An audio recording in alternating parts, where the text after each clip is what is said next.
नमो भगवते रामकृष्णाय। सार्थक परिपूर्ण जीवन के लिए महत्वपूर्ण सीख स्वामी चित्तात्मानंद जी महाराज जी की महान पुस्तक जीने की कला से। अध्याय 1। छोड़ो चिंता दुश्चिंता को। केवल भौतिकवादी दृष्टिकोण देश को हानि पहुंचाता है। यह इस विषय में स्वामी चित्तात्मानंद जी महान कन्नड़ लेखक स्वर्गीय श्री मास्ती वेंकटेश अयंगार के विचारों द्वारा विस्तृत रूप से उन दिनों के शीर्ष नेताओं के भौतिकवादी दृष्टिकोण के बारे में बताते हैं जिनके हाथ में भारत की बागडोर थी। आइए अब हम सुनते हैं स्वामी चित्तात्मानंद जी की ही बातें। नेताओं का दृष्टिकोण। कुछ लोग पूछ सकते हैं कि यहाँ ऐसे विस्तृत उद्धरण क्यों दिए गए हैं। प्रश्न उचित है।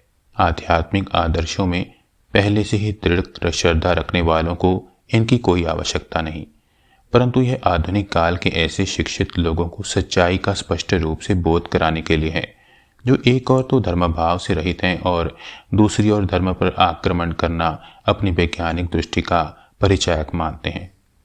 आज के शिक्षित वर्ग ने इतिहास की भौतिकवादी व्याख्या को पूर्ण रूपेण स्वीकार कर लिया है। राष्ट्र के राजनैतिक क्रियाकलाप प्रत्यक्ष या अप्रत्यक्ष रूप से भौतिकवादी दृष्टिकोण से प्रभावित हो गए हैं। हमारे नेताओं और देशभक्तों ने भारत की स्वाधीनता के पूर्व देश को आज़ाद कराने के लिए अपनी जान की बाजी लगा दी थी ताकि देश का धर्म तथा संस्कृति सुरक्षित और कायम रह सके। पर आज़ादी मिलने के बाद क्या हुआ? हिंदू समाज का प्रतिनिधित्व करने वाले तथा स्वाधीनता आंदोलन में भाग लेने वाले राजनेताओं के मन में भारतीय सांस्कृतिक परंपरा के प्रति निस्संदेह बड़ा आदर भाव था, परंतु ध्यान देने की बात यह है कि वे लोग किसी धार्मिक या आध्यात्मिक विश्वास से रहित थे। उन दिनों देश की बागडोर संभालने वाले वरिष्ठ नेताओं के विषय में श्री मस्ती वेंकटेश अयंगार बड़े तटस्थ भाव से लिखते हैं। हम में आज़ादी की लालसा क्यों थी? भारत के पास अपना निजी चरित्र, अपनी विशिष्ट संस्कृति है। कोई पराधीन देश अपने स्वत्व का विकास नहीं कर सकता। यदि हमारे देश को सभी क्षेत्रों में अपना विकास करना था तो हमें राष्ट्रीय जीवन का गठन करना ही था। मात्र इसी प्रयोजन से हमारे नेताओं ने राजनैतिक आज़ादी हेतु संघर्ष किया।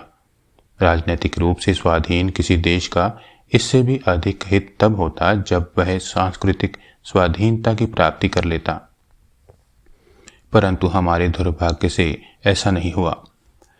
गांधी जी का यह प्रस्ताव था कि देश को स्वाधीनता दिलाने वाली कांग्रेस पार्टी को राजनीतिक दल के रूप में बने रहकर देश पर शासन नहीं चलाना चाहिए, परंतु हमारे नेताओं ने गांधी जी के इस परामर्श को अनसुना कर दिया।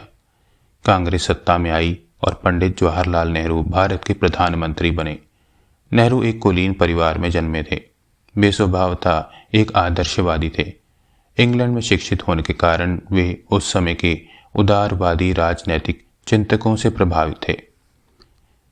एक लगभग साम्यवादी तंत्र के प्रति सहानुभूति भाव लेकर वे स्वदेश लौट आए।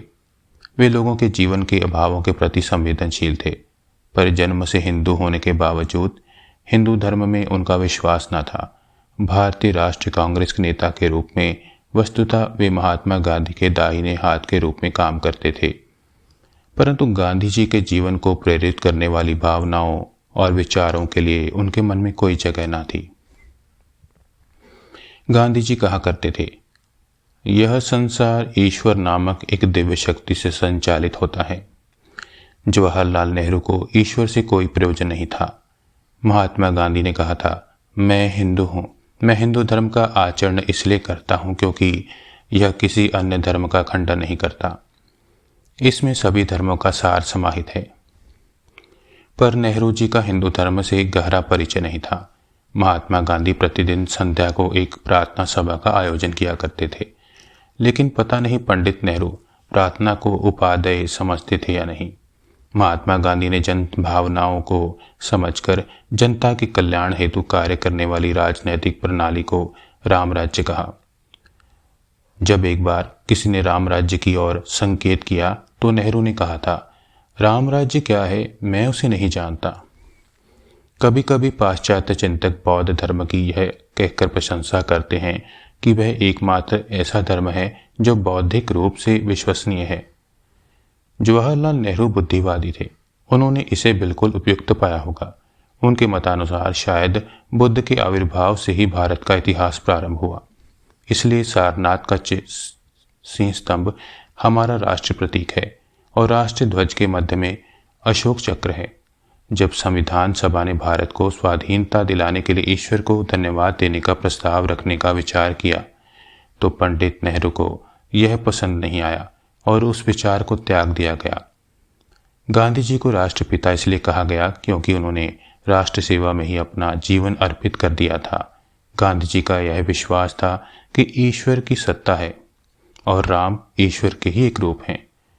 पर गांधी जी के इस विचार के लिए भारत के संविधान में कोई जगह न थी। बाकी अगले भाग में। ओम शांति शांति शांति। हरि ओम तत्सत। श्री राम कृष्ण अर्पणमस्तु।